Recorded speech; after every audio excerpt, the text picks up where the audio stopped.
these are all the books I read in July. Hello my book beauties, Akira here, and today I'm going to be talking about all the books I read in July. I'm actually trying to hold up the stack like over here because I need to pick some books off of them. I'm actually going to be starting out with a Kemi Bowman's. I actually went through and I read all 3 of her books. I'm going to be trying to do like more of an author spotlight every month, and I picked a Kemi Bowman's for the month of August I'm going to be discussing because I went through and I read all 3 of her books. So you guys will be getting a lot more in-depth views on these books right here. And I read Starfish, which is her first book. I read Summer Bluebird, which is her second book, and I read Harley in the Sky, which is her third book. And these are all hard-hitting contemporaries that have to do like with somebody who is mixed race, and usually like they're all like women like that are girls like that, you know, are coming of age. Like they're pretty much like every person like in each one of these books was 17 years old and getting ready to turn 18. They're all coming of age stories. Like they're all people like that deal like with different things like in each book. The amazing thing about like this like though is that they're all artists in some form or fashion, which was really also wonderful to see, especially like how a Kemi Bowman has incorporated art into her books, which I thought was really, really amazing. So the first book I'm going to discuss is Starfish, and I'm not going to say too much about it because like I said, I'm not sure if the video for all 3 of these books is up already by the time this goes up, but if it is, I'm going to leave a card up top. You can go ahead and watch that. Basically, Starfish is this hard-hitting book about Kiko, and she has had a lifetime of being kind of like emotionally abused by her narcissistic mother. And there is trigger warnings in here also for a sexual assault and discussions of sexual assault. And it is very hard-hitting, but it's also a very beautiful story about like, you know, coming of age and like healing and trying to find your place in the universe. This book I ended up giving this book a 5 out of 5 stars because it was just so absolutely brilliant and beautiful, and I absolutely love this book. This, between like all 3 of these books, like Kemi Bowman is now a new auto-buy author for me because I just loved everything about like all of these books pretty much. Now, while this was a 5 out of 5 stars, I ended up only rating this one a 4 out of 5 stars.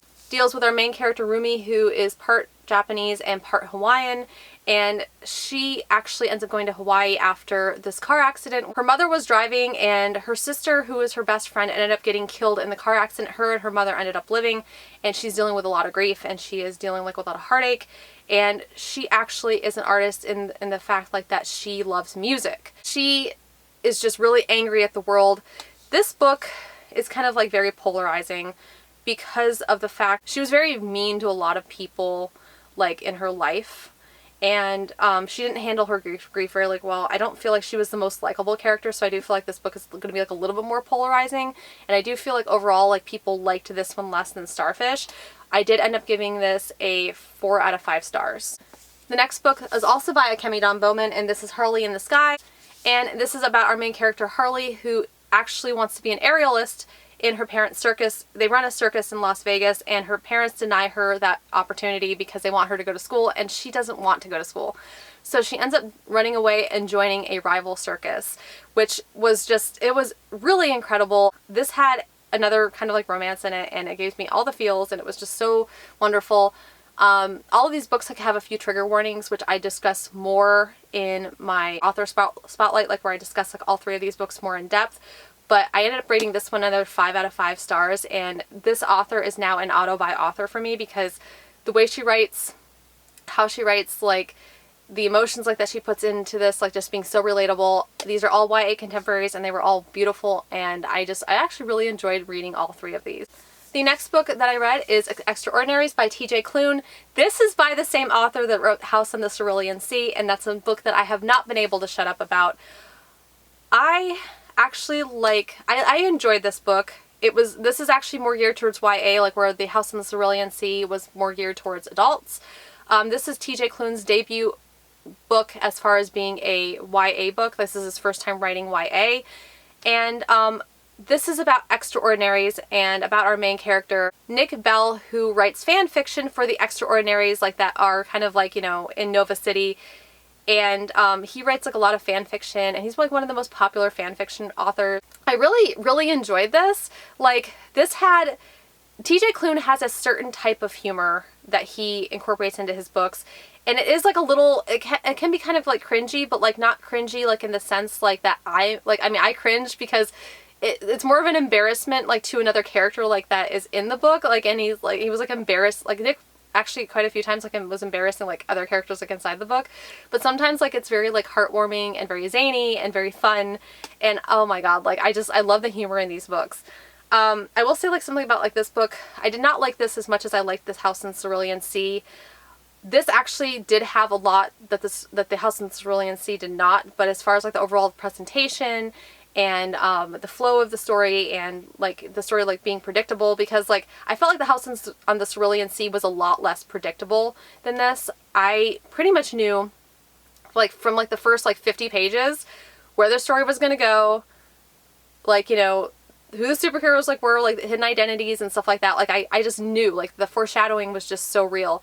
Now, one thing like that this book had that the House in the Cerulean Sea didn't have, that this book did much better, is that it had a sapphic relationship between Gibby and Jazz, who are Nick's two best friends, and the sapphic relationship was just so awesome, and it had like such great chemistry, and that's something like the House in the Cerulean Sea did not have, which was, you know, kind of like a lot more disappointing. But it did have it in this book, which was really, really awesome. And overall, like, I did really enjoy this book, but I think like my biggest hang up for like this was the fact that it was the fact like that it was so predictable. And I love surprises in books. Like that's such a big deal for me. Like that part of the magic of learning about books and, you know, like just experiencing books is the surprises that you get from them, and I don't feel like anything in this book was a surprise. Now, there are other things like that. This is the first in a series, so there are other things like in this book that they alluded to that I see coming that are probably going to be like later on in the series, and I'm really excited about those things too. I'm not going to say anything because this is spoiler free. If you guys are interested like and have read this book and want to know like what I'm talking about, message me on Twitter and we can discuss it there. This actually had like a little bit of like foreshadowing like for some of the other books, and I'm really excited to see like the overall like character development like that we're going to probably be getting much more of in the future. And there's just so many like other places this can go. I did really enjoy this. I ended up giving this a 4 out of 5 stars because overall I just really loved TJ Klune's humor and his writing. His characters are always just so much fun and so heartwarming. Yes, I do highly recommend this. Like I said, it's not as good as, I didn't love it as much as I love The House in the Cerulean Sea, but this also did a lot of things that The House in the Cerulean Sea did not do, which actually only lent to the strengths of this book. But yes, so.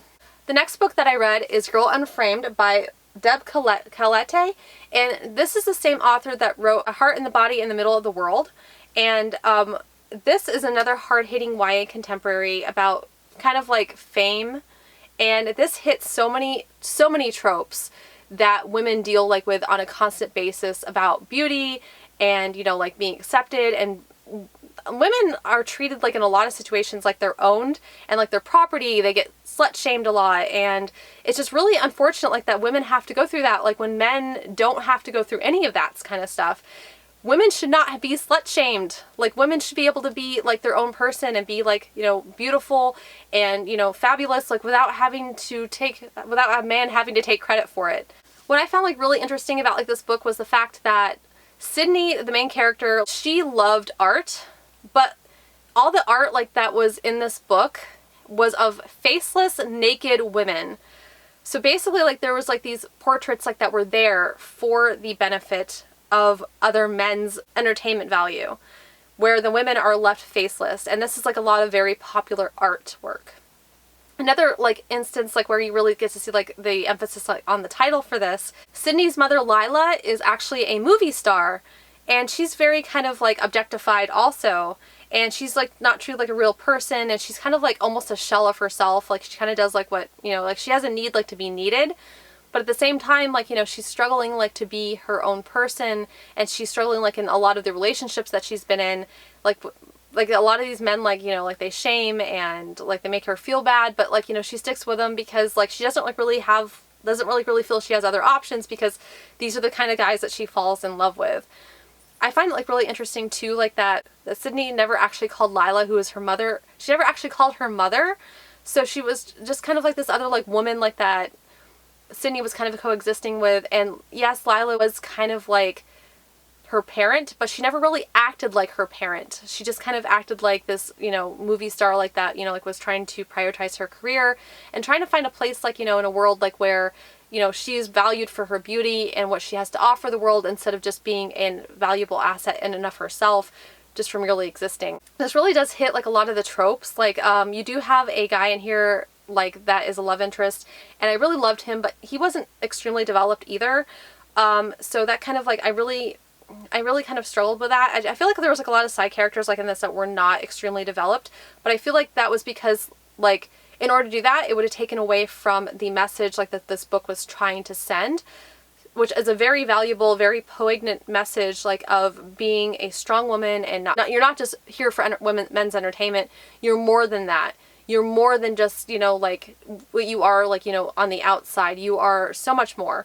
And I feel like this book really, really hit on that. I ended up giving this a 4 out of 5 stars. Another book that I read in the month of July is The Black Flamingo. This is a book, a kind of a coming of age story about Michael, who is this gay boy, and he's trying to find his place in the world. This entire book is told in verse. It's basically like his evolution into becoming a drag queen and, you know, being and coming out like about his sexuality and just being more himself. This was such a beautiful book. Like, I really, really love this. Like, I ended up giving this a 5 out of 5 stars. I loved everything. Like, I love the messages this book sent. I love the power like this book packed. I mean, it really discusses like, you know, family and the outside, you know, support systems and stuff like that. I really appreciate this book so much, and I ended up giving it a 5 out of 5 stars. I just adored it. I just want to also comment, like, I love the underneath. I know this was not a book haul, but like, there are flamingos like all over this, and I am just loving that. So, yes. So I ended up giving this 5 out of 5 stars, but I loved The Black Flamingo so much. The next book that I read is This Book is Gay by Juno Dawson. If you know anybody that is either, like, especially like, you know, younger adults and stuff like that are trying like to like learn more about the community, or you know somebody like that knows somebody that is gay or LGBTQ plus IA, part of that community, and they don't really know a lot about that community, like this book gives you kind of like a crash course, I kind of feel like, into that community. This book I felt like was very valuable because it covered like pretty much all of the bases like that you could possibly think of like in the LGBTQIA community, and it was almost like a crash course. So like, because by no means does this like have everything in it that you need to know, but it does have a lot, and it does touch a lot of bases, and it does send a good message, you know, like of acceptance and, you know, like understanding like the LGBTQIA community, and just, you know, like the terms and, you know, pretty much everything like that you could possibly want to know, like if you were new to the community.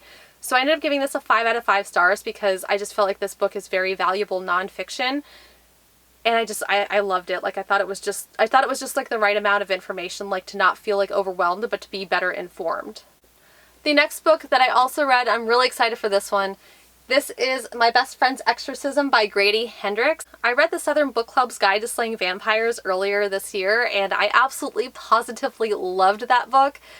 He does a lot of retro horror, pretty much 80s, like if not like early 80s, like late, like early 90s and stuff. And this was definitely like the same kind of thing. Abby and Gretchen have been best friends since the 4th grade. Abby doesn't like really fit like in a lot of places. She's been bullied a lot. And she meets Gretchen, who kind of like is the only like one to show up to her birthday party. And then like the several like years like later, like they're in high school together and they're still absolutely best friends.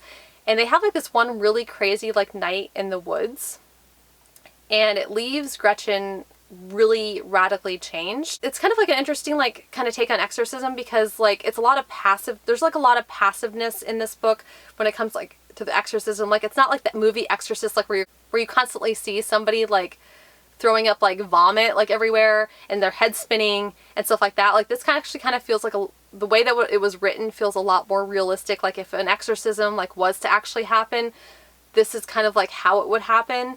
And so like it was definitely like something like that did not take me out of the story. I do like want to leave a trigger warning like also on this, like that there is an off-book death of a dog. There's demons, there's satanic rituals, there's a dead baby, there's also references to eating disorders. There's also off-book mentions of molestation and bugs. This book is definitely a slow build. Like, it really takes like a lot of time for it to get to fruition and for it like to start to get like to a point like where you get to like to see things, you know, like that are actually happening. As time goes on, like you see like little things like all over like the place as far as like what's been going on, but you don't like really get to actually like know what's going on until like much later in the book, almost till towards the end. This book does have areas of suspense, but it was not overall, and it had suspense all the way through. Like, I mean, I felt like, I was like, oh yeah, like, she's definitely, like, not the same person. But I didn't feel like I was at the edge of my seat with it. I ended up rating this a 4 out of 5 stars. Like, while I really, really enjoyed this, I did not enjoy it as much as I enjoyed The Southern Book Club's Guide to Slaying Vampires. I do think that was definitely a stronger book. Also, one thing that I haven't really heard a lot of people discuss is that this book is actually set in the same area as The Southern Book Club's Guide to Slaying Vampires. Like, they kind of like reference like landmarks and everything from The Southern Book Club's Guide to Slaying Vampires. And I thought that was like really cool because it seems like Grady Hendrix is trying to build up his own universe of like all of like these really creepy like 80s style horror books.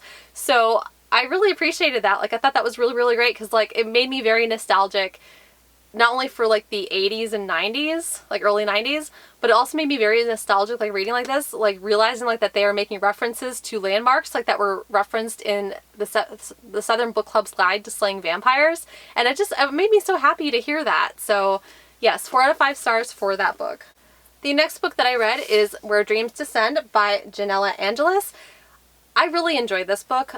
This has actually been pitched as being a mashup of Phantom of the Opera, Moulin Rouge, and The Night Circus. And so, like, I feel like it hit all of those things. So we have Kalia, who is this girl who is actually, like, trying to become a professional magician. She has a very, like mysterious past. She was kind of dropped off, like, in the middle of the woods at this place called the Hellfire House. And because she was dropped off, like, she has no idea, like, where she came from, and she's just kind of, like, lived there. And the master was grooming her to become a magician, and then he died, and then his son took over, who is Jack, and Jack gave me like big time Phantom of the Opera vibes, and she kind of gave me Satine vibes, and she just longs like for more, like she just wants more. She feels like she's kind of like, you know, like doesn't really have any friends, you know, like, and she's being deceived by Jack.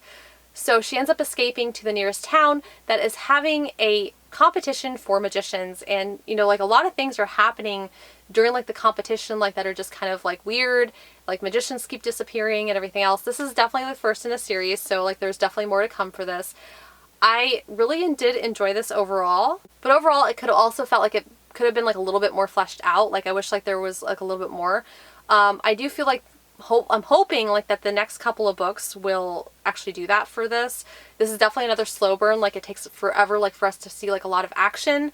So you have to be okay like with it being a slow burn. But overall I ended up giving this a 4.5 out of 5 stars.